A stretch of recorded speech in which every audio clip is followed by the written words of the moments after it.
మకర రాశి వారికి ఈ వారంలో తలచిన కార్యాలన్నీ కూడా సకాలంలో పూర్తయ్యే సూచనలు ఉన్నాయా అండి? అలాగే ఉన్నాయి. 4 గ్రహాలు 4 గ్రహాలు అంటే ఆషామాషి కాదు. అసలు 3 గ్రహాలకే విజయం సాధించవచ్చు. 4 ఉన్నాయంటే చాలా చక్కగా 9లో గురువు, 11లో చంద్రుడు, తృతీయంలో రవి శుక్రుడు.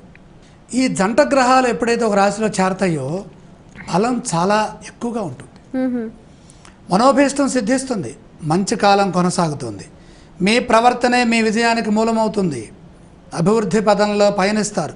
నిరంతర సాధనతోనే అభివృద్ధి మరింత మెరుగుపడుతుంది. ఈ విషయాన్ని మర్చిపోవద్దు. గ్రహాలు బాగున్నాయి కదా అని చెప్పి మనం ప్రయత్నం సరిగా చేయకపోతే, నిరంతర సాధన, నిరంతర కృషి, నిరంతర పట్టుదల లేకపోతే అక్కడే ఉంటాం. కాబట్టి నిరంతరము బాగా అభివృద్ధి వైపు దృష్టి పెట్టండి. ఆర్థిక నష్టం జరగకుండా జాగ్రత్త వహించండి. అసాధ్యాన్ని సుసాధ్యం చేయగలిగిన కాలం ఇది. పరిపూర్ణమైన వాతావరణంలో ప్రశాంతతని పొందుతారు. నిందలు మోపేవారు ఉన్నారు, వారితో గిల్లి కజ్జాలకు మీరు కాలు దువ్వద్దు. మొహమాటంతో ఇబ్బందులు కొని తెచ్చుకొని నష్టాన్ని పొందవద్దు. మన పనిలో మనం శ్రద్ధ పెంచితే సరిపోతుంది.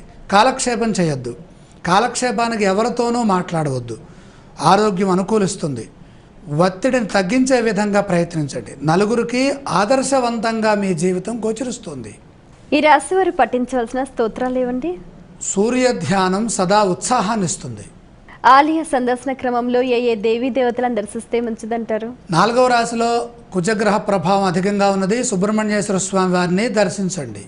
ఈ రాశి వారు చేయవలసిన దానాలు ఏవండి? బుద్ధి బలం పనిచేయాలంటే, లాభాలు రావాలంటే పెసలు దానం చేయాలి.